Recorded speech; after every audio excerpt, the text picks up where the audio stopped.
Morning बच्चों, आज हम कक्षा 8वीं विषय सामाजिक विज्ञान में हम लोग कल पढ़ रहे थे इतिहास। ठीक है, इतिहास में हम लोग अध्याय 1 पढ़े थे, है ना। उसमें से आधा बचा हुआ था, आज उसको हम कंप्लीट करेंगे। ठीक है, हम यहाँ पे आए थे पृष्ठभूमि पे। ठीक है, अध्याय 1 आधुनिक यूरोप का उदय में। ठीक है, आज हम यहाँ से पढ़ेंगे पृष्ठभूमि से। तो देखते हैं 15वीं शताब्दी तक यूरोप के सामाजिक जीवन पर सामंतों तथा धर्म गुरुओं का वर्चस्व था, है ना, जिनकी तुलना में राजसत्ता राजा निर्बल थी। क्या थी वो? निर्बल थी। इनके शोषण और दमन से साधारण जनता त्रस्त थी। ईसाइयों के सबसे बड़े धर्मगुरु पोप को ईश्वर का प्रतिनिधि माना जाता था, इसलिए ईश्वर और परलोक, है ना, ईश्वर और परलोक से जुड़ी बातों पर ज़्यादा महत्व दिया जाता था। 14वीं शताब्दी में ही यूरोप के इस मध्यकालीन ढांचे पर प्रहार किए जाने लगे थे। अब मानव के वर्तमान जीवन के दुख दर्दों पर ज़्यादा ध्यान दिया जाने लगा। इस समय के प्रबुद्ध विचारक समाज में प्रचलित पारस्परिक विचारों तर्क के आधार पर समीक्षा करने लगे और लोगों को बुद्धि निष्ठा का महत्व समझाने लगे। लोगों को यह शिक्षा देने लगे कि ईश्वर को देने लगे कि विश्व को अपनी खुली आंखों से देखो और जो बुद्धि को स्वीकार हो उसे ही आप मानो। ठीक है, यहाँ पे तुलना किससे की जा रहा था? ईसाइयों के जो देवता थे, भगवान थे, धर्मगुरु जो थे, पोप, है ना, उसको ही ईश्वर का प्रतिनिधि माना जाता था। और वहाँ का राजा जो निर्बल थी, है ना, उसमें मतलब एक प्रकार का कोई सत्ता चलाने का उसमें साहस नहीं था, है ना। उसके जो शोषण और दमन से क्या करते थे, साधारण जनता बहुत ज़्यादा त्रस्त हो गए थे उनसे। अब देखो यूरोप का पुनर्जागरण कैसे हुआ। वैचारिक क्रांति, है ना, वैचारिक क्रांति में क्या, 15वीं शताब्दी में यूरोप में वैचारिक मतलब विचार करने वाला। ठीक है, तो 15वीं शताब्दी में यूरोप में पुनर्जागरण अर्थात वैचारिक क्रांति का आरंभ हुआ। यानी नए एक अध्याय यानी नए जागरण का प्रारंभ होने लग गया। ग्रीक, लैटिन आदि भाषाओं के प्राचीन ग्रंथों का स्थानीय भाषाओं में अनुवाद, है ना, तथा नए सिरे से अध्ययन होने लगा। छपाई की मशीन का क्या हो गया, आविष्कार होने के कारण पुस्तकें अधिक संख्या में आसानी से क्या हो गया, और कम कीमत पर लोगों को उपलब्ध होने लगी।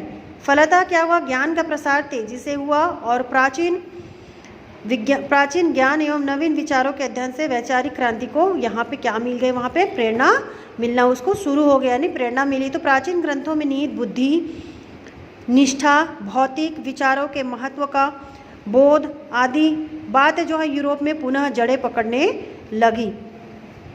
इस दृष्टिकोण ने साहित्य, चित्रकला, शिल्पकला, विज्ञान आदि सभी जो विधाओं को, है ना, विधाओं को प्रभावित किया। कलाकार अपनी कलाकृतियों में देवी देवताओं, देवदूतों के स्थान पर मनुष्य की भावनाओं, है ना, भावनाओं एवं प्राकृतिक सौंदर्य का यहाँ पे क्या करने लगे, वो चित्रण करने लगे। कोपरनिकस तथा गैलीलियो जैसे खगोल वैज्ञानिकों ने ब्रह्मांड के बारे में प्रचलित सिद्धांतों का खंडन करके नए सिद्धांतों के यहाँ पे उन्होंने क्या किया, प्रतिपादन किया। जैसे क्या था, सूर्य नहीं घूमता बल्कि क्या करता है, पृथ्वी सूर्य के चारों ओर चक्कर लगाती है।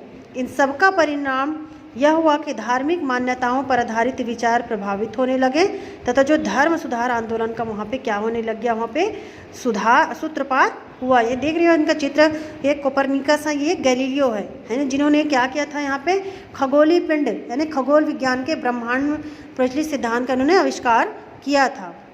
अब यहाँ पे हम देखेंगे धर्म सुधार आंदोलन। तो मध्यकालीन में बीच का काल, है ना, मध्यकालीन यूरोपीय समाज पर रोमन कैथोलिक चर्च का अत्यधिक नियंत्रण था, है ना। ईसाई धर्म ग्रंथ बाइबिल लैटिन भाषा में लिखा गया था।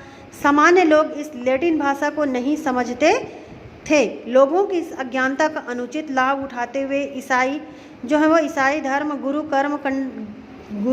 कर्म कांडों को बढ़ावा देते थे और लोगों की इस अज्ञानता को अनुचित लाभ उठाते हुए क्या करते थे, ईसाई जो है वो ईसाई धर्म गुरु कर्म कांडों को बढ़ावा देते और वह धर्म के नाम पर लोगों का ये क्या करते थे, शोषण करते थे, है ना। और धर्म संस्थाओं में भ्रष्टाचार का बोलबाला था।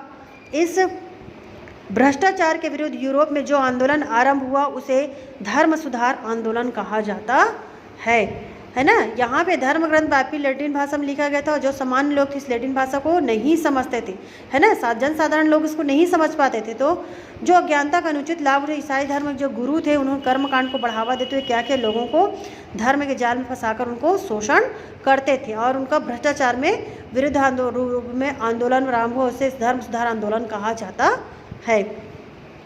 उन दिनों के विचारकों ने धर्म संस्थाओं में व्याप्त भ्रष्टाचारों के विरुद्ध आवाज़ बुलंद की।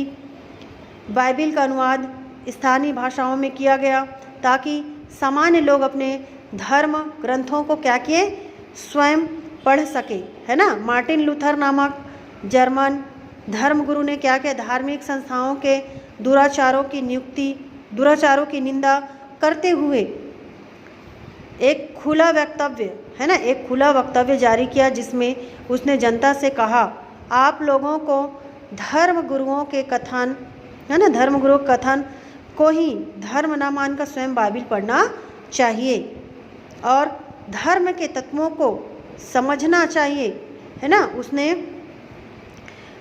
ईसाई धर्म गुरु के प्रमुख पोप की निरंकुश सत्ता को चुनौती दी और धर्म व्यवस्था में प्रचलित दोषों का विरोध प्रोटेस्ट किया। इसलिए उसके जो अनुयायियों को, है ना, प्रोटेस्टेंट कहा जाने लगा, है ना। उसका विरुद्ध होने लगे, पोप का जो भी नियम था, है ना, उसके खिलाफ होने लगे और धर्म सुधार आंदोलन के फलस्वरूप पोप के दबदबे में कमी आई और पोप के वर्चस्व से परेशान यूरोप के कुछ शासकों ने भी पोप का वर्चस्व मानने से यहाँ पे उन्होंने क्या कर दिया, उनको इनकार कर दिया। इनमें इंग्लैंड का राजा जो था हेनरी अष्टम भी एक था, है ना। इस तरह धर्म सुधार आंदोलन ने यूरोप में आधुनिक विचारकों का सूत्रपात कर पुनर्जागरण को यहाँ पे क्या किया, पुनर्जागरण को संभव बनाया, है ना।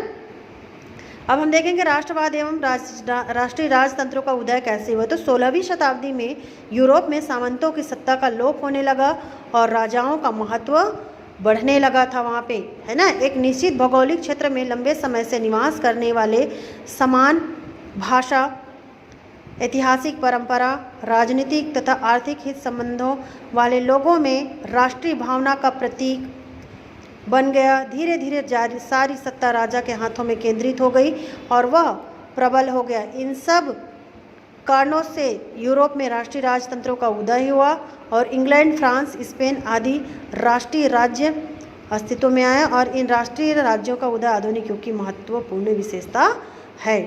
ठीक है, बाकी का हम यहाँ से कल पढ़ेंगे। यूरोप का एशिया के साथ व्यापार कैसे होना है। ठीक है।